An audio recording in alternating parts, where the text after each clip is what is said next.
मैं तुम्हें आज एक ऐसी स्टोरी सुनाने वाला हूँ जिसे सुनकर तुम्हें ऐसा लगेगा कि ये स्ट्रेट अप किसी मूवी से उठाई हुई स्टोरी है, बट दिस इज रियल। जरा ध्यान से देखो इस औरत को। ये पाकिस्तान के एक कोर्ट के अंदर की फुटेज है। एक औरत कोर्ट के कॉरिडोर में बिल्कुल आराम से चल रही है, हाथ में फोन, चेहरे पर हल्की सी मुस्कुराहट, कपड़े ऐसे कि जैसे किसी फैमिली फंक्शन से सीधा चलकर आ रही हो। ये आसपास पुलिस वाले चल रहे हैं इसके, लेकिन ना किसी के हाथ में कोई हैंडकफ है और ना किसी तरह का टाइट सिक्योरिटी सेटअप है यहाँ पर। इसे देखकर ऐसा लग रहा है कि ये औरत इस कोर्ट में कोई केस लड़ने आई हो, जैसे कि या तो ये कोई लॉयर है या फिर कोई जज है जो कि अपनी कुर्सी संभालने जा रही है। लेकिन ये औरत ना तो कोई लॉयर है और ना ही कोई जज। ये पाकिस्तान की सबसे बड़ी अंडरवर्ल्ड क्वीन है और इस औरत का नाम है पिंकी। पिछले 15 सालों से पाकिस्तान के पुलिस इस औरत के पीछे पड़ी थी। कराची के हर थाने में इसकी फाइल मौजूद थी। हर बड़े रेड में इसका नाम सामने आता था। हर सीनियर ऑफिसर इसके नेटवर्क के बारे में जानना चाहता था, लेकिन इतने सालों में भी इसका असली चेहरा किसी ने नहीं देखा था। इसकी एक भी क्लियर तस्वीर किसी के पास 15 सालों तक नहीं थी। और जब ये फाइनली पाकिस्तान के कोर्ट में पेश हुई तो पुलिस ने इसे जिस तरह से ट्रीट करा वो देखकर आपके दिमाग में भी एक सवाल आएगा कि अगर ये इतनी बड़ी मुजरिम है तो आखिर पुलिस वाले इसके साथ इतनी ज्यादा नरमी से, इतने ज्यादा चिल बिहेवियर से क्यों पेश आ रहे थे? इस औरत पे हैंडकफ्स क्यों नहीं लगे थे? आखिर क्या था इस औरत में ऐसा? इस सवाल का जवाब देने से पहले और इस औरत के बारे में बताने से पहले मैं आपको एक ऐसी चीज बताना चाहता हूं जो पिंकी ने अपनी गिरफ्तारी से 10 साल पहले की थी। ये चीज उसके शातिर दिमाग को दर्शाती थी और इस चीज से आपको थोड़ा बहुत समझ में आ जाएगा कि आखिर इस औरत को इतनी ज्यादा स्पेशल ट्रीटमेंट क्यों मिल रही थी। इमेजिन करो एक कमरा है बिल्कुल खाली, मेज पर एक छोटी सी ट्रे रखी है। ट्रे के अंदर एक ऐसा लिक्विड भरा हुआ है जो हल्का फ्यूमिंग है, लेकिन ये पानी नहीं है। ये वो चीज है जो लोहा तक गला देने की ताकत रखती है। नाउ मेज के एक तरफ पर पिंकी बैठी है। उसे पता है कि ये दिन कभी ना कभी तो आना ही था। पुलिस एक ना एक दिन उसके दरवाजे तक पहुंचने वाली ही थी और जब पुलिस वहां पहुंचेगी तो उसकी आइडेंटिटी चेक होगी। पुलिस उसके रिकॉर्ड निकालेगी और सिर्फ कुछ ही सेकंड्स में उसका असली नाम, उसकी असली पहचान, सब कुछ दुनिया के सामने आ जाएगा। तो इस प्रॉब्लम से बचने का सिर्फ एक ही सोल्यूशन था और पिंकी ने वही सोल्यूशन चुना। उसने अपना हाथ उस ट्रे के ऊपर रखा जिसमें वो फ्यूमिंग लिक्विड था। वो 1 सेकंड के लिए रुकी, उसने एक लंबी सांस ली और फिर उसने अपना हाथ उस ट्रे के अंदर डाल दिया। सालों बाद जब फाइनली पाकिस्तानी पुलिस ने उसे पकड़ा तो थाने में उसे स्कैनर के सामने बिठाया गया था। मशीन अपना काम कर रही थी। उस मशीन से बीप की आवाज भी आ रही थी। So machine was not at fault here. लेकिन स्क्रीन पर कुछ भी नहीं आ रहा था क्योंकि एनालाइज करने के लिए उंगलियों पर जो निशान चाहिए थे वो निशान पिंकी की उंगलियों पर थे ही नहीं, क्योंकि उसने इस दिन की प्रिपरेशन में 10 साल पहले अपने उंगलियों के निशान ही मिटा दिए थे। तो आखिर कौन थी ये पिंकी? आखिर कहां से आई थी ये? किस रास्ते से ये यहां तक पहुंची थी? और सबसे बड़ी बात, आखिर इसका कितना बड़ा ड्रग एम्पायर था पाकिस्तान में? कहां कहां तक इसकी पहुंच थी? कौन कौन इसके क्लाइंट्स थे? और क्या वजह थी कि पाकिस्तान के टॉप पॉलिटिशियन की फैमिलीज भी आज इस औरत का नाम सुनकर खौफ खाती है? This is the documentary on the drug queen of Pakistan.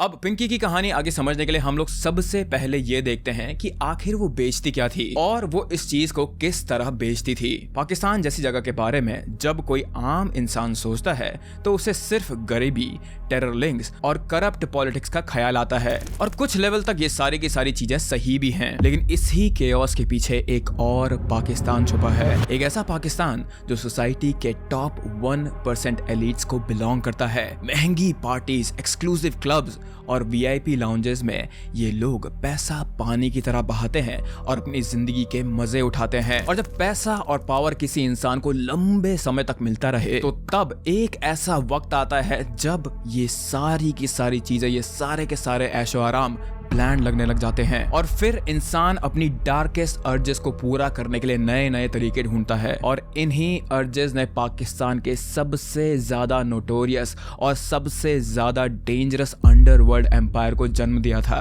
एक ऐसी ड्रग माफिया की शुरुआत हुई थी यहाँ से जिसने देखते ही देखते कराची और इस्लामाबाद जैसे शहरों के एलीट क्लास को अपना गुलाम बना लिया था और इस पूरे एम्पायर के पीछे सिर्फ एक ही नाम था, पिंकी। द मेन प्रोडक्ट जो इन एरियाज में सर्कुलेट होता था वो था कोकेन। आप लोगों को ऑलरेडी ये चीज पता ही होगी कि कोकेन बहुत ही ज्यादा महंगा होता है और ये one of the most addictive drugs में से एक गिना जाता है। तो ये चीज एकदम नो ब्रेनर है कि जो भी लोग इस तरह का स्टफ रेगुलर बेसिस पे कंज्यूम कर रहे हैं वो लोग पाकिस्तान के कोई आम इंसान तो नहीं होंगे। सो द रिच क्लास जैसे law makers, politicians, film stars सब इस नेटवर्क का पार्ट थे, लेकिन इन लोगों में से किसी को भी ये नहीं पता था कि ये सामान आखिर आता कहां से है। इस सामान के प्रोड्यूसर के बारे में nobody knew anything except for a name, Pinky, क्योंकि हर पैकेट के ऊपर एक ही लाइन लिखी होती थी, क्वीन मैडम पिंकी। नाम ही काफी है, एंजॉय।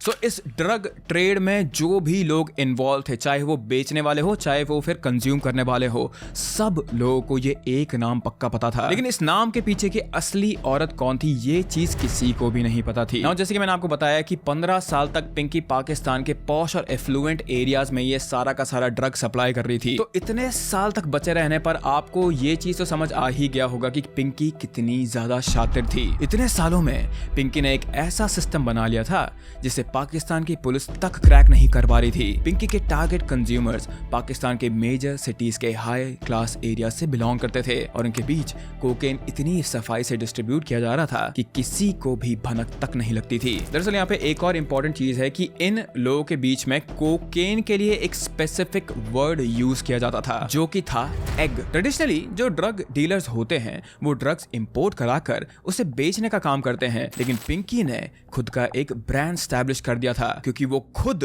कोकेन प्रोड्यूस करती थी पाकिस्तान में and she had this signature formula जिसकी मदद से वो कोकेन को नॉर्मल से ज्यादा प्राइस पर बेच पा रही थी। कोकेन प्रोड्यूस करने के लिए जो केमिकल्स एंड रॉ मटेरियल्स की जरूरत पड़ती थी उसे वो पिंकी अफ्रीकन कंट्री से इंपोर्ट करवाती थी और इस चीज की प्रोडक्शन करने के लिए पिंकी ने पाकिस्तान में ही एक ऐसा तरीका निकाला हुआ था जो वहां और कोई भी ड्रग डीलर नहीं कर रहा था, क्योंकि पिंकी को ये चीज पता थी कि कोई भी फैक्ट्री वो लगा ले, कोई भी जगह वो चूज कर ले, एक ना एक दिन पुलिस उस जगह को सूंघते हुए वहां पहुंच जाएगी। पुलिस के रूटीन चेकअप्स और पेट्रोल्स में लैब्स का डिस्कवर होना काफी ज्यादा पॉसिबल था, इसीलिए मास्टरमाइंड पिंकी ने उसका सोल्यूशन मोबाइल लैब्स बनाकर निकाला। अगर आप लोगों ने ब्रेकिंग बैड देखा है तो उसमें वॉल्टर और जेसी ड्रग्स मैन्युफैक्चर करने के लिए एक आरवी का, एक गाड़ी का इस्तेमाल करते थे। सो पिंकी ने भी ऐसा ही कुछ करा। उसने डिफरेंट व्हीकल्स, मिनी वैन्स के अंदर मिनी सेटअप्स बनाए थे और ये ऐसे लैब सेटअप्स थे जो कि सिर्फ और सिर्फ इस व्हीकल के अंदर हुआ करते थे और उसकी जब मर्जी होती थी, पिंकी की जब भी मर्जी होती थी या फिर जब भी उसे डर लगता था कि पुलिस वहां आने वाली है, वो इन व्हीकल्स को बस अपनी जगह से हटा सकती थी। इसीलिए पुलिस के लिए 15 सालों तक it became a very difficult job to locate the exact origin of this drug की आखिर ये पाकिस्तान में ड्रग बन कर रहा है। सो हर मैन्युफैक्चरिंग या फिर इस चीज को बनाने का प्लान तो क्रिएटिव था ही, लेकिन इस सामान को, इस ड्रग को बचाने का जो तरीका था उसका वो भी बहुत ज्यादा क्रिएटिव था। कोकीन की सप्लाई मल्टीपल सिटीज के बीच होती थी, जैसे पंजाब से लाहौर, लाहौर से कराची एंड सो ऑन। और इस चीज के लिए भी पिंकी नॉर्मल रूट्स ना यूज करके रेलवेज का इस्तेमाल करती थी, जिसके कारण उसका प्रोडक्ट पुलिस चेक पोस्ट को बाईपास कर लेता था। असाइड फ्रॉम रेलवेज, पिंकी एक बस सर्विस भी अनोनिमसली चला रही थी जिसका नाम था अल मक्का बस सर्विस और इसमें इसके खुद के आदमी बस और कंडक्टर का काम करते थे। जो आम आदमी को एक नॉर्मल बस सर्विस लगती थी वो दरअसल पिंकी के द्वारा कोकेन को एक शहर से दूसरे शहर ले जाने के लिए इस्तेमाल किया जा रहा व्हीकल था। बस एक legitimate register tax paying business को पिंकी शील्ड की तरह इस्तेमाल कर रही थी ताकि वो अपना प्रोडक्ट सेफली डिस्ट्रीब्यूट कर पाए। एंड ऑनेस्टली स्पीकिंग ये शायद से इस पूरी की पूरी ऑपरेशन का सबसे ज्यादा जीनियस पार्ट है। हर दिन किसी रेगुलर बस की तरह ये फिक्स्ड टाइमिंग्स पर चलते थे, स्टार्टिंग फ्रॉम लाहौर, जहां से ड्रग्स एक्वायर किए जाते थे ये बस कराची तक जाते थे, जहां पर हर दिन पिंकी का एक mule Nadir Khan delivery receive करने के लिए तैयार रहता था। ड्रग्स को बड़े सफाई से बस में बैठे हुए पैसेंजर्स के बीच में रखा जाता था और फिर भी इतने सालों तक किसी को भनक तक नहीं लगी थी इस चीज के बारे में। एज फॉर कंज्यूमर्स सब कुछ इजी और डिजिटल था उन लोगों के लिए। इस ड्रग को खरीदने के लिए जो ऑनलाइन वेबसाइट का यूआरएल था वो सिर्फ ट्रस्टेड क्लाइंट्स को दिया जाता था और वो लोग यहीं से अपना ऑर्डर प्लेस करते थे, यहाँ तक कि पेमेंट भी ऑनलाइन करते थे ये लोग। एक बार ऑर्डर प्लेस हो जाने पर एक डिलीवरी पार्टनर असाइन होता था। कोकेन के जितने भी कंसाइनमेंट्स डिलीवरी के लिए भेजे जाते थे बाय पिंकी, उसे इकबाल नाम का आदमी हैंडल करता था और यही इकबाल पूरा डिलीवरी एजेंट्स का नेटवर्क रन भी करा करता था। अकॉर्डिंग टू रिपोर्ट्स इनके पास पूरे 35 राइडर्स का नेटवर्क था जिनकी हेल्प से ये लोग कराची और लाहौर में ड्रग्स पहुंचा रहे थे। इन डिलीवरी राइडर्स की खास बात ये थी कि इन्हें अक्सर खुद भी पता नहीं होता था कि ये लोग क्या डिलीवर कर रहे हैं और देखने में ये बिल्कुल ई कॉमर्स वेबसाइट के डिलीवरी एजेंट्स की तरह ही दिखते थे। तो जैसे आप लोगों ने भी कभी करा होगा कि ऑनलाइन कुछ सामान अपने जगह से थोड़ी और दूर जगह में भिजवाया होगा, राइट, बाइक राइड से या फिर कार राइड से। तो उन बाइक राइड्स वालों को पता नहीं होता है कि एक्चुअली बैग के अंदर क्या है। तो इन लोगों के साथ भी एग्जैक्टली वही चीज हो रही थी। ये लोग इतना ज्यादा महंगा ड्रग सप्लाई कर रहे थे लेकिन इनको कोई भी आइडिया नहीं था and I think so they were underpaid also, क्योंकि इस काम में इतना ज्यादा जोखिम था कि कोई भी amount of money was not enough for them. तो इस पूरे के पूरे सिस्टम में एक काइंड ऑफ हायरार्की थी और हर एक स्टेप एक दूसरे से सेपरेट था, जिसके कारण अगर बीच में किसी स्टेप में कोई आदमी पकड़ा भी जाता तब भी पिंकी के पास पहुंचना या फिर उसे ट्रेस करना एकदम इम्पॉसिबल था। एक्चुअली कोकेन भी डायरेक्टली कस्टमर के हाथों में नहीं दिया जाता था बल्कि एक शेड्यूल स्पॉट में उसे छुपा दिया जाता था और उसकी एग्जैक्ट लोकेशन कंज्यूमर को उनके फोन पर भेजी जाती थी। So this entire setup was flawless and again सबसे ज्यादा इंपॉर्टेंट बात इस सेटअप की ये थी कि हर एक स्टेप दूसरे स्टेप से अलग था, सेपरेट था, व्हिच इज व्हाई ये लोग इतने सारे सालों तक अनडिटेक्टेड रहे थे। But one has to imagine कि जो इंसान जिसने इतना ज्यादा क्लेवर या फिर सोफिस्टिकेटेड सेटअप को बनाया था और जो इसे रन कर रहा था उसका दिमाग आखिर कितना ज्यादा शार्प और शातिर होगा। पिंकी हमेशा ये मेक श्योर करती थी कि वो ऐसे कोई भी गलती ना करे जिससे उसे या उसके बिजनेस को नुकसान हो। इसके लिए वो किसी भी हद तक जा सकती थी। जैसे कि हमने शुरुआत में भी देखा कि वो अपनी खुद की उंगलियों को भी एसिड में डुबाने से नहीं डरती थी, क्योंकि पिंकी की असली आइडेंटिटी किसी को भी नहीं पता थी एंड आई थिंक सो यही उसकी सबसे ज्यादा पावरफुल चीज थी। जिस एलीट पॉपुलेशन को वो केटर करती थी उसमें पाकिस्तान के बड़े बड़े पॉलिटिशियंस और इन्फ्लुएंशियल लोगों का नाम था और पिंकी सिर्फ इन लोगों को केटर नहीं करती थी बल्कि ये सब के सब लोग पिंकी के मुट्ठी के अंदर थे, क्योंकि ये सारे लोग अपने एडिक्शन के लिए पिंकी के स्टफ पर, पिंकी के ड्रग पर डिपेंडेंट थे। लेकिन यहाँ पे आपके दिमाग में भी एक सवाल आया होगा कि आखिर इतनी ज्यादा शातिर, इतनी ज्यादा कैलकुलेटेड दिमाग रखने वाली औरत आखिर आई कहां से? I mean, 10 साल तक पुलिस के पास उसकी एक क्लियर फोटो तक नहीं थी। She must have done a very good job clearing her tracks. So Pakistan की एक आम मिडिल क्लास फैमिली की लड़की आखिर इतनी बड़ी ड्रग लॉर्ड कैसे बन गई? इसका जवाब पिंकी के एक और नाम के पीछे, उसके असली नाम के पीछे छुपा है, जो कि था अनमोल। Before this video continues, I just want to thank every single member of this channel। जैसे कि मैंने आपको पहले भी बताया था कि हमने वापस से मेंबरशिप में वीडियोस डालना शुरू कर दिया है। इससे ना ही सिर्फ हमारे चैनल को हेल्प मिलती है बल्कि हम और भी ज्यादा एफर्ट डाल सकते हैं वीडियोस में। We don't have to worry about deadlines thanks to you guys and we just focus on quality। So if possible, go become a member of this channel। और अगर ये चीज नहीं भी पॉसिबल है then also thank you so much for watching me for so many years guys। तुम लोगों को जेन्युइनली ये चीज नहीं पता है कि how much it means to me कि तुम लोग यहाँ पे वापस बार बार आते रहते हो एंड मैं दिल से तुम लोग को शुक्रिया कहना चाहता हूँ। But now let's carry on to Pinky's story। Pinky का जन्म 1995 में पाकिस्तान के कराची शहर में हुआ था। पिंकी उसका रियल नेम नहीं था बल्कि it was just a brand name जो वो ड्रग ट्रेड में घुसने के बाद यूज करने लगी थी। Her real name was Anmol and unlike her high class clients, Anmol actually एक बहुत ही मॉडेस्ट फैमिली से बिलोंग करती थी। उसके फादर पाकिस्तान में एक टैक्सी ड्राइवर थे और वो कलोची बलोच कम्युनिटी से बिलोंग करते थे। This is not the same Baloch community जो आप लोगों ने धुरंधर में देखी है by the way. This is a different one which is a minority in Pakistan. और अनमोल की मदर पंजाब से ही थी। इसके अलावा उसके 2 और भाई थे जिनके बारे में हम आगे डिटेल में डिस्कस करेंगे। So yeah this was her family and by all standard this was a very typical Pakistani household. पर यही मिडिल क्लास की लड़की आगे जाकर पाकिस्तान के बड़े से बड़े पॉलिटिशियंस को भी अपने फिंगर टिप पे रखने वाली थी। पर आखिर ऐसा हुआ कैसे again? See the thing is that nobody is born evil. किसी भी इंडिविजुअल को उसके सर्कमस्टेंसेस, उसके आसपास का एनवायरनमेंट ही शेप करता है। और अनमोल के सर्कमस्टेंसेस भी कुछ ऐसे ही बने थे, कुछ ऐसे ही हुए थे जिसने उसे एक बहुत ही ज्यादा गलत रास्ते पे धकेल दिया था। ग्रोइंग अप हर बच्चे का कोई ना कोई सपना होता है। किसी को एस्ट्रोनॉट बनना होता है तो किसी को डॉक्टर। इसी तरह अनमोल का भी एक सपना था, एक एक्ट्रेस बनने का, मॉडलिंग करने का। अब बचपन में आई एम श्योर आप लोगों को भी कोई ना कोई ड्रीम रहा होगा, लेकिन जैसे जैसे हम बड़े होते हैं वी फेस रियलिटी और हमारे सपने थोड़े रियलिस्टिक और सिचुएशनल हो जाते हैं। लेकिन एक छोटी उम्र में ही अनमोल ने एक ऐसा कदम उठाया था जिसकी किसी ने भी उम्मीद नहीं करी थी। अनमोल कराची में अपने पेरेंट्स और अपने ब्रदर्स के साथ रहती थी, लेकिन बचपन से ही अनमोल और अनमोल के पिता के बीच में कुछ इश्यूज थे, जिसके कारण जैसे कि बच्चों को होता है ना बचपन से ही अपने घर से एक अटैचमेंट, अपने परिवार से एक अटैचमेंट, अनमोल के अंदर वो चीज नहीं थी। And it wouldn't be a wrong thing to say over here कि growing up she had father issues. उसके फादर मुराद बख्श एक सिंपल आदमी थे और अपने बच्चों के लिए वो एक सिंपल और कंफर्टेबल जिंदगी चाहते थे। लेकिन अनमोल का मॉडलिंग करने का जो सपना था वो कभी भी उन्हें समझ नहीं आया और ना ही कभी उन्होंने उसके इस सपने को सपोर्ट किया, क्योंकि it was just too fancy for them. उन्होंने अनमोल को बचपन से ही पढ़ाया लिखाया था, उसकी स्कूलिंग की जिम्मेदारी उठाई थी, एक्सपेक्टिंग कि उनकी बेटी पढ़ लिख कर अपनी लाइफ में कुछ बड़ा काम करेगी। लेकिन अनमोल को पढ़ने लिखने में जरा सा भी इंटरेस्ट नहीं था और बीतते समय के साथ वो इतनी ज्यादा तंग आ गई थी इस चीज से कि at the age of just 14 उसने स्कूल ड्रॉप कर दिया and she ran away from her home. एक मॉडल बनने के सपने को लेकर इतनी ज्यादा छोटी उम्र में अनमोल इतना ज्यादा ऑब्सेस हो गई थी कि she left her whole family in Karachi और घर से पैसे और जेवर लेकर वो लाहौर भाग गई थी। लाहौर में वो एक फैमिली के रेंटेड रूम में रहने लगी थी, जिसके लिए उसे महीने के 5,000 रुपए देने पड़ते थे। Obviously she was just 14 eight that time और वो कुछ भी पैसे नहीं कमा रही थी, इसलिए जो पैसे और गहने वो घर से लेकर आई थी उसी से उसका गुजारा चल रहा था। अपने इस डिसीजन के बारे में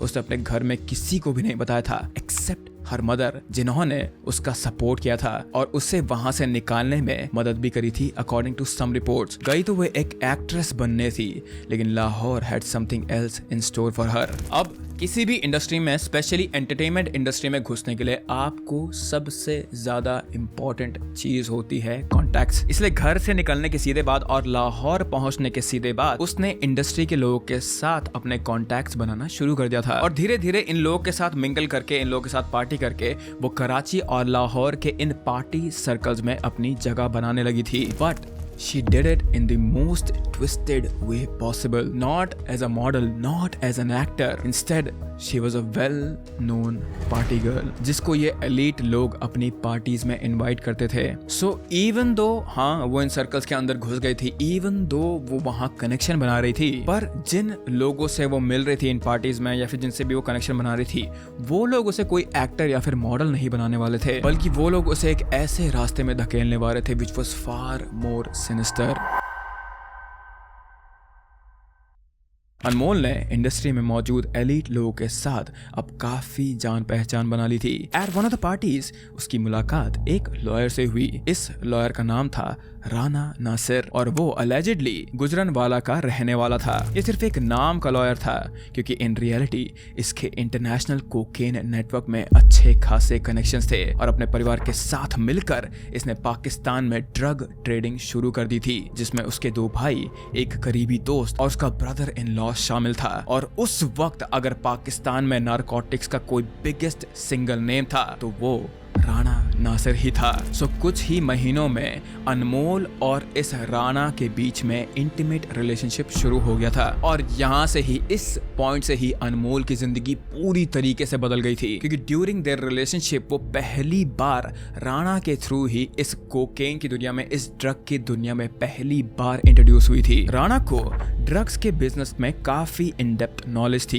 कोकेन को बनाने से लेकर उसके कस्टमर को डिलीवर करने तक की सारी बारीकियां नासिर को पता थी और उसके साथ रहते रहते अनमोल भी कोकेन बिजनेस को समझने लगी थी। इनफैक्ट नासिर ने उसे अपने बिजनेस में शामिल भी कर लिया था और वो उसके लिए सबसे पहले कोकेन डिलीवर करती थी। बीइंग अ पार्टी गर्ल, वो वेरियस पार्टीज में राणा नासिर के ड्रग्स को सप्लाई करा करती थी। राणा के पास ये ड्रग्स अफ्रीकन कंट्री से इंपोर्ट होते थे, जिसके बाद उसने अपने अंडर डीलर्स का नेटवर्क बिछा रखा था और इस नेटवर्क का पार्ट अनमोल भी थी। पर यहाँ सवाल आता है कि अगर अफ्रीकन कंट्री से ड्रग्स लेकर कौन आ रहा था? दरअसल लाहौर के निस्टर कॉलोनी में कई सालों से नाइजीरियंस रह रहे थे और यही नाइजीरियंस अफ्रीका के ड्रग्स कार्टेल से रिलेटेड थे। पाकिस्तान में ये लोग कई साल पहले सेटल हो गए थे और वहाँ लोकल क्लोथ मर्चेंट बनकर रहा करते थे, लेकिन इस टेक्सटाइल बिजनेस के आड़ में वो एक्चुअली में ड्रग्स सप्लाई कर रहे थे। So this is how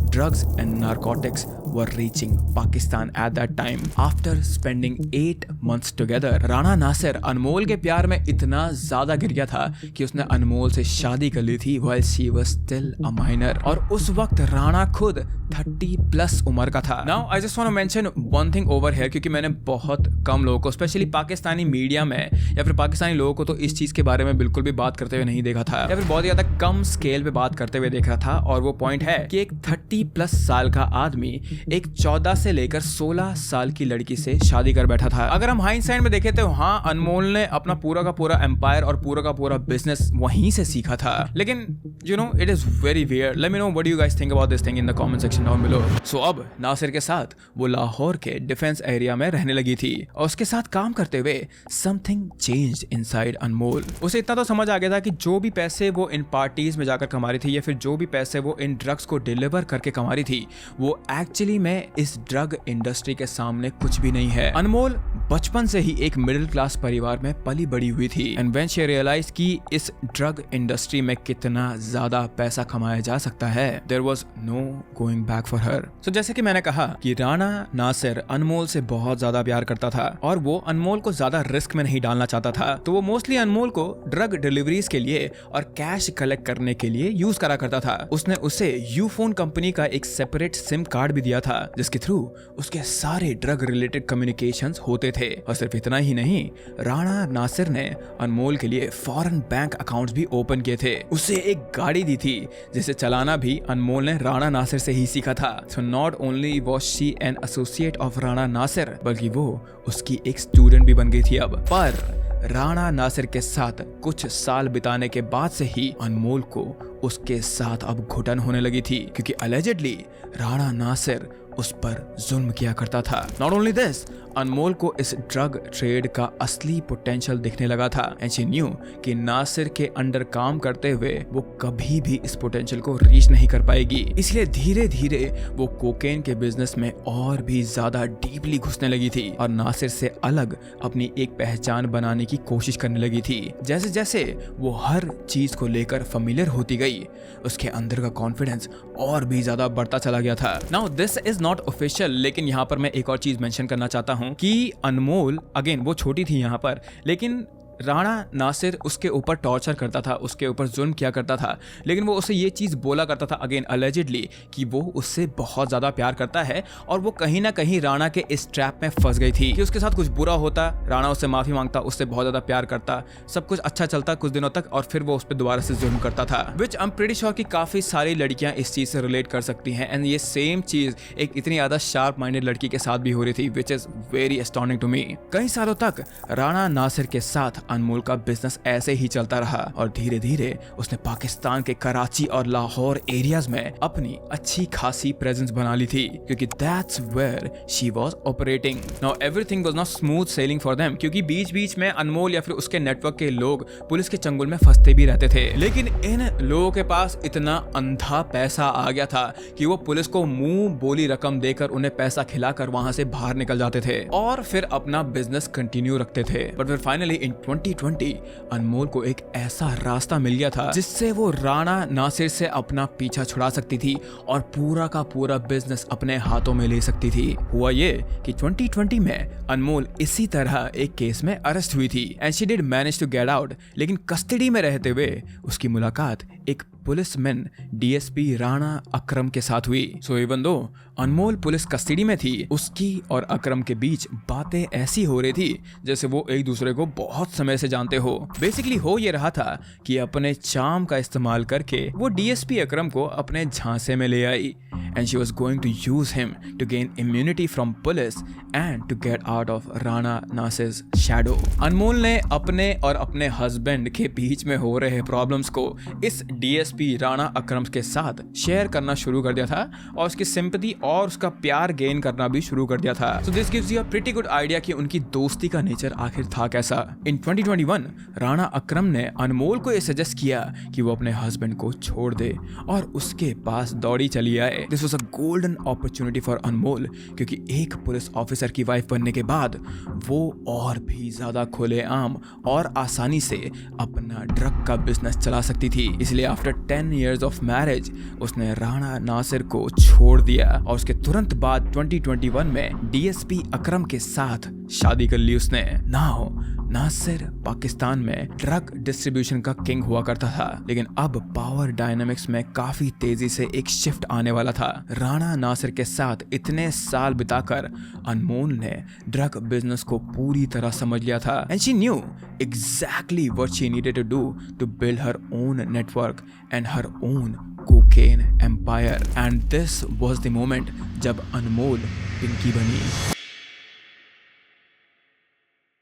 Nasir से अलग होते ही अनमोल ने अपने दोनों भाइयों को, जिन्हें वो कराची में छोड़ के आई थी, अपने साथ ले लिया था और काफी ज्यादा रिसर्च करने के बाद उसने हाई ग्रेड कोकेन मैन्युफैक्चर करना भी सीख लिया था। और ऐसा करने से अब उसे सिर्फ पाकिस्तान के बाहर से आ रहे कोकेन पर रिलाई नहीं करना पड़ रहा था। She was making her own stuff in her own house. वो ड्रग्स सिर्फ मैन्युफैक्चर नहीं करने वाली थी। अब पिंकी ने एक ऐसा फॉर्मूला ढूंढ लिया था जिसकी मदद से वो एक ऐसा एम्पायर खड़ा करने वाली थी जो राणा नासिर एम्पायर को बिल्कुल खा जाता और जो राणा नासिर ने कभी सोचा भी नहीं था।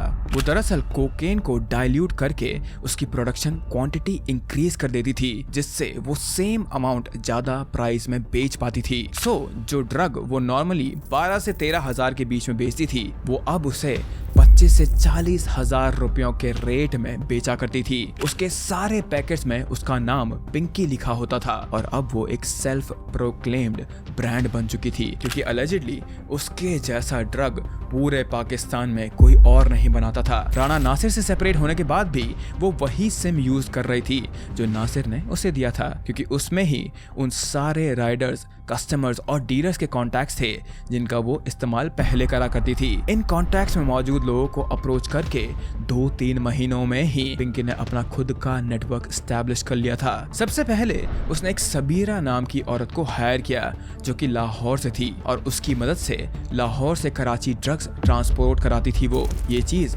सबीरा लोकल बसेस के थ्रू करती थी जिसकी कॉस्ट 50,000 रुपए पर ट्रिप आती थी एंड इवेंचुअली और लोगों को जोड़कर ये एक फुल्ली फ्लेज्ड सर्विस बन गई थी by the name of L Mecca bus service, जिसके बारे में मैंने आपको शुरुआत में बताया भी था। सो अगेन मैंने आप लोगों को पहले ही समझा दिया है ये पूरा का पूरा बस सर्विस कैसे काम करता था। सो नाउ वी नो कि वो कितनी ज्यादा केयरफुल और कितने ज्यादा सोफिस्टिकेटेड वे में अपना पूरा का पूरा कारोबार चलाती थी। She had so many people involved in the chain जो एक दूसरे से कभी मिले ही नहीं थे, मीनिंग कि अगर बीच में कोई गड़बड़ हो भी जाए तब भी पिंकी तक पहुंचना नामुमकिन था, और अगर कोई पिंकी तक पहुंच भी जाता तो फिर उसका डीएसपी पति था ना, पिंकी फ्रीक्वेंटली अपनी लोकेशन चेंज करती रहती थी और लाहौर के अलग अलग रेंटेड हाउस में रहती थी वो, सो दैट उसे लॉ एजेंसीज पिन पॉइंट ना कर पाए। सो नाउ एक तरफ जहां पिंकी इस ड्रग ट्रेड में एक के बाद एक सीढ़ी चढ़ती जा रही थी, दूसरी तरफ इस ही चीज की वजह से वो अपने परिवार के लिए एक लायबिलिटी बनती जा रही थी, क्योंकि एक ड्रग लॉर्ड के साथ किसी भी तरह का कनेक्शन रखना उसके परिवार के लिए बहुत ज्यादा महंगा पड़ सकता था। इसलिए 2022 में पिंकी के फादर मुराद बख्श ने फाइनली अपनी बेटी से सारे रिश्ते तोड़ दिए थे और इसी चीज को पब्लिकली एक उर्दू न्यूज़पेपर में भी उन्होंने अनाउंस कर दिया था, सो दैट हर किसी को पता चल जाए कि उनके और पिंकी के बीच में कोई भी रिश्ता नहीं है। बट पिंकी इस पॉइंट पे इन सारी की सारी चीजों से, अपने परिवार से, अपने घर से, अपने होम टाउन से इतना ज्यादा दूर हो चुकी थी कि उसे इसका बिल्कुल भी फर्क नहीं पड़ा। सो डीएसपी की वाइफ रहते हुए पिंकी ने अपना ये एम्पायर बहुत सालों तक बिना डरे चलाया। लेकिन पिंकी की लाइफ में हर एक चीज की एक एक्सपायरी डेट थी और अब इस लिस्ट में समय आ गया था डीएसपी अकरम का नाम जोड़ने का। एट दिस पॉइंट पिंकी इतनी ज्यादा रिच और पावरफुल बन चुकी थी कि डीएसपी के होने ना होने का उससे कोई फर्क नहीं पड़ रहा था। इसलिए 2024 में पिंकी ने अपने दूसरे हस्बैंड डीएसपी अकरम को भी डिवोर्स दे दिया और उस पर ओपनली इल्जाम लगाया उसने कि अकरम ने उसके दिए हुए पैसों का यूज करके 2 बंगलो खरीदे थे और उसके साथ फ्रॉड किया था। अब पिंकी सच बोल रही थी या झूठ, ये किसी को भी नहीं पता। लेकिन इस डिवोर्स ने एक बात साफ कर दी थी कि अब पिंकी इतनी ज्यादा पावरफुल हो चुकी थी कि अकेले पूरे सिस्टम को वो कंट्रोल कर सकती थी अपने खुद के दम पर। तो मैंने तुम लोगों से कहा था ना ये चीज की किसी मूवी जैसा लगेगा कि किसी ड्रग लॉर्ड की मूवी बना रहे होंगे हम लोग। सो हमें ये चीज तो समझ आ गई है कि पिंकी बहुत ज्यादा शातिर हो गई, बहुत ज्यादा पैसा आ गया उस पर, उसका बहुत बड़ा एम्पायर था। तो आखिर इतनी ज्यादा बड़ी औरत आखिर पकड़ी कैसे गई? How did everything go wrong for her? और वो आज पाकिस्तान में कस्टडी में कैसे है? सी एज यू नो कि पिंकी और पुलिस वालों के बीच में सालों से एक कांस्टेंट बैटल चलते हुए आ रहा था, लेकिन उसके खिलाफ कोई एक प्रॉपर केस बन ही नहीं पा रहा था क्योंकि वो हमेशा ब्राइब कर देती थी पुलिस वालों को। लेकिन 2026 में इसी साल कुछ ऐसे सीरीज ऑफ इवेंट्स हुए जिसके बाद पुलिस वालों की टॉप प्रायोरिटी पिंकी बन गई थी और इस बारी वो कितना भी पैसा दे ले पुलिस वाले उसका पैसा नहीं लेने वाले थे क्योंकि पिंकी ने जाने अनजाने में पाकिस्तान के पॉलिटिक्स के साथ छेड़छाड़ कर दी थी। 9 मई 2026 के दिन कराची के बगदादी एरिया में पुलिस को एक अनआइडेंटिफाइड मेल की बॉडी मिली। अब किसी रैंडम पर्सन की डेड बॉडी मिलना कोई नई चीज नहीं थी पुलिस वालों के लिए, लेकिन इस आदमी की बॉडी से जो नारकोटिक्स रिकवर हुए थे उसमें पिंकी का ब्रांड नेम था, जिसके कारण पुलिस ने इस डेथ को डायरेक्टली पिंकी के ड्रग्स सिंडिकेट से लिंक करना शुरू कर दिया था। लेकिन this was just the beginning, क्योंकि इसके बाद जो चीज होने वाली थी उसी वजह से पिंकी पुलिस की नंबर 1 प्रायोरिटी बन गई थी, क्योंकि पाकिस्तान के सिंध के कुछ टॉप पॉलिटिशियंस की फैमिली में अनएक्सपेक्टेड डेथ्स रिपोर्ट हुए थे और एग्जामिनेशन के बाद पता चला कि ये सारे डेथ्स ड्रग ओवरडोज के केस के थे। And you might have already guessed this thing कि ये सारे के सारे ड्रग्स या फिर ये स्टोरी लाइन एक्चुअली में जा कर रही है। According to reports in political families में ऐसी 3 डेथ्स हुई थी। इफ यू रिमेंबर, पिंकी के क्लाइंट्स मोस्टली सोसाइटी के एलीट सेक्शन से बिलोंग करते थे और वो पॉश एरियाज में और एजुकेशनल हब्स में अपने ड्रग्स सेल किया करती थी। So these elite people included politicians also and it just so happened कि पिंकी के ड्रग्स के कारण 3 पॉलिटिकल फैमिली मेंबर्स की डेथ हो चुकी थी। इनमें से एक की ग्रेविंग फैमिली ने स्टेटमेंट दी कि they have now made it a personal agenda to bring Pinky to justice. और उसके बाद से ही पुलिस सारे केसेस छोड़कर पिंकी को अरेस्ट करने में लग चुकी थी। नाउ जो कुछ भी मैं आगे बताने वाला हूँ आपको, ये पाकिस्तानी पुलिस की स्टेटमेंट है, मैंने इसमें कोई भी छेड़छाड़ नहीं करी है। उन्होंने सर्वेलेंस सिस्टम और डिवाइस लोकेटर्स का इस्तेमाल करके पिंकी के लोकेशन निकालने की कोशिश की और उसे ढूंढते हुए वो कराची के गार्डन एरिया में उसके हेडक्वार्टर्स तक पहुंच चुके थे। ये वो बिल्डिंग थी जहां से बैठकर शायद पिंकी अपने पूरे ऑपरेशन को अंजाम देती थी। जब पुलिस रेड मारने वहां पहुंची तो सरप्राइजिंगली उन्होंने पिंकी को रंगे हाथों पकड़ लिया था, क्योंकि शी वाज द पर्सन जिसने पुलिस के लिए दरवाजा खोला था, again according to Pakistani police. और वहां उन्हें ऐसे सबूत मिले जिसके बाद पिंकी का बच पाना नामुमकिन हो चुका था। पुलिस ने वहां से 1.5 किलो सेमी प्रोसेस्ड कोकेन और 7 किलो केमिकल्स और प्रिकर्सर्स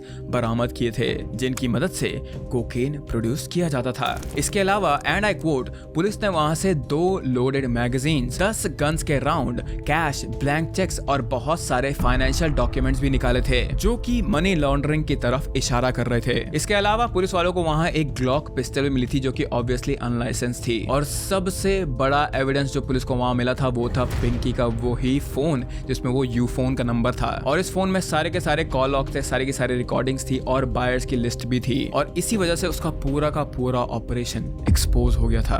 ये सब चीज डिस्कवर होते ही मीडिया में आग लग गई और ये केस पाकिस्तान का सबसे ज्यादा सेंसेशनलाइज्ड केस बन चुका था। पुलिस को शाबाशियां दी जा रही थी कि उन्होंने इतने बड़े ड्रग सिंडिकेट को पकड़ दिया है और उसका पर्दाफाश कर दिया है। पिंकी रंगे हाथों पकड़ी गई थी और अब ये बुक क्लोज हो गई थी, right? That is what I thought as well. लेकिन ये केस इतना ज्यादा सिंपल है ही नहीं। अगेन, जो कुछ भी मैंने आपको अभी तक बताया सब कुछ पाकिस्तानी पुलिस की स्टेटमेंट है। ये एग्जैक्ट स्टोरी उन्होंने सुनाई थी और they were trying to sell this narrative कि उन्होंने कड़ी मेहनत से पिंकी के हेडक्वार्टर्स में रेड मारी और वहां से क्लूज ढूंढकर उसे अरेस्ट कर लिया था उन्होंने। लेकिन फाइनली जब 12 मई 2026 को उसे कराची कोर्ट में प्रेजेंट किया गया, तब इस केस की एक अलग साइड ही बाहर निकल कर आई। पिंकी कोर्ट प्रेमिसेस में जब पहुंची तो वन वुड एक्सपेक्ट कि इतने बड़े क्रिमिनल मास्टरमाइंड को टाइटली सिक्योरिटी के साथ और कंप्लीट प्रोटोकॉल्स को फॉलो करते हुए कोर्ट में लाया जाएगा। लेकिन इन रियलिटी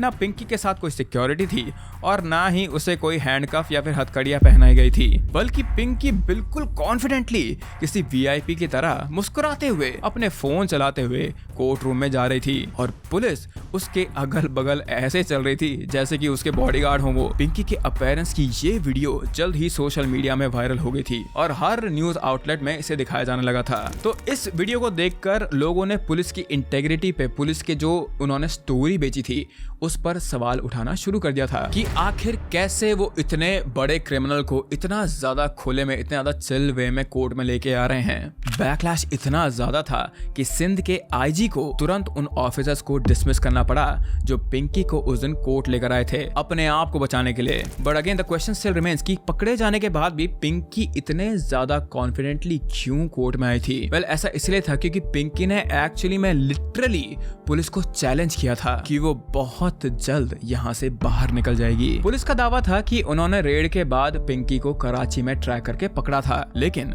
जब दूसरी बार ऑन 16 मई उसे दोबारा विद प्रॉपर प्रोटोकॉल कोर्ट में पेश किया गया, तब उसने ऐसी स्टेटमेंट्स दी जिससे पाकिस्तानी पुलिस की धज्जियां उड़ गई थी। पिंकी का कहना था कि कराची के गार्डन एरिया में कंडक्ट किया गया रेड सिर्फ एक नाटक था जो पुलिस ने एक कंस्पिरेसी के तहत करवाई थी। दरअसल पिंकी कभी कराची में थी ही नहीं और असल में उसे 22 दिनों पहले ही 6 अननोन लोगों ने लाहौर से किडनैप कर लिया था। पिंकी का कहना था कि पुलिस के इन 6 लोगों ने उसे 15 दिन तक इलीगली कस्टडी में रखा था और ड्यूरिंग दिस टाइम उस पर बहुत ज्यादा जुल्म भी किए थे उन्होंने और इसके बाद उसे पुलिस के हाथों में परोसा गया था। उसने ये तक कोर्ट में बताया कि पुलिस ने ये पूरा का पूरा रेड स्टेज करा था। उसके घर में फेक ड्रग्स और एविडेंसेस प्लांट किए गए थे और उसे रेड के दौरान जबरदस्ती स्माइल करते हुए दरवाजा खोलने के लिए बोला गया था ताकि ये रेड जेन्युइन लगे और ऐसा दिखाया जा सके कि पिंकी को इस रेड के बारे में कुछ भी नहीं पता था और पुलिस वालों ने उसे अचानक पकड़ा था। लेकिन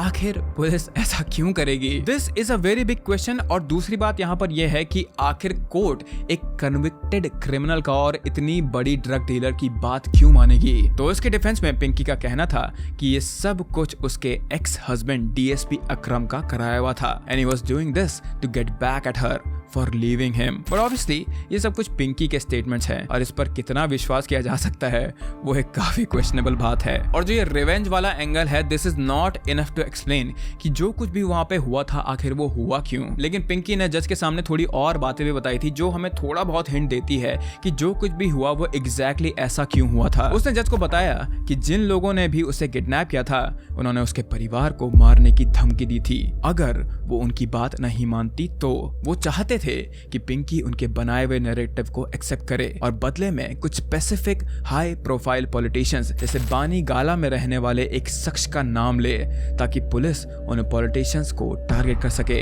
इन पॉलिटिशियंस का एग्जैक्ट नाम तो सामने नहीं आया है बट इट इज सेड कि ये सारे लोग इमरान खान से जुड़े हुए हैं और इनका नाम लेकर इमरान खान की पार्टी को डिफेम करने की कोशिश की जा रही है। But this is basically pinkies word versus police, क्योंकि क्योंकि पुलिस वाले सारी की सारी पिंकी की कही बातों को डिनाई कर रहे हैं। एज ऑफ टुडे पिंकी को 14 दिनों के जुडिशियल रिमांड में रखा गया है और उस पर टोटल 20 से भी ज्यादा केसेस चल रहे हैं, which include drug related charges, illegal weapon possessions और even murder charges due to वो 9th मई वाली बॉडी की। फिलहाल जिस जेल में पिंकी को रखा गया है उस जेल में एक रेड अलर्ट जारी करा गया है, क्योंकि पुलिस वालों को इस चीज का डर है कि इन्वेस्टिगेशन प्रोसीड होने से पहले ही पिंकी की जान ली जा सकती है, क्योंकि पिंकी इतने ज्यादा पावरफुल लोगों से और पॉलिटिशियन से कनेक्टेड है। सो इट इज नेचुरल कि कोई भी ये चीज नहीं चाहेगा कि उनका नाम सामने आए और उनका नाम पाकिस्तान के सामने खराब हो। So they may try to end her before this trial. इसीलिए फिलहाल she is the most protected criminal in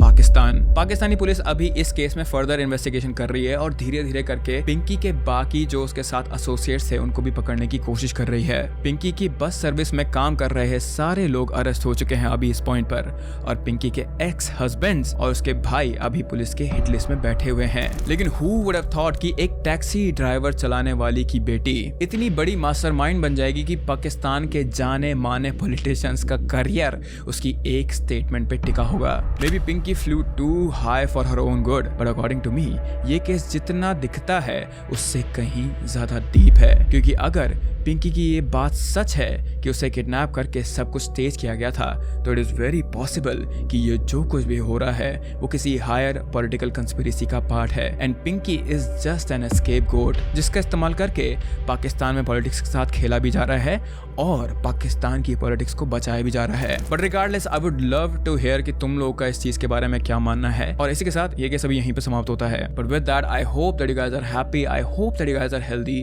please be close to your loved ones guys, and I'll see you very, very soon. Bye bye.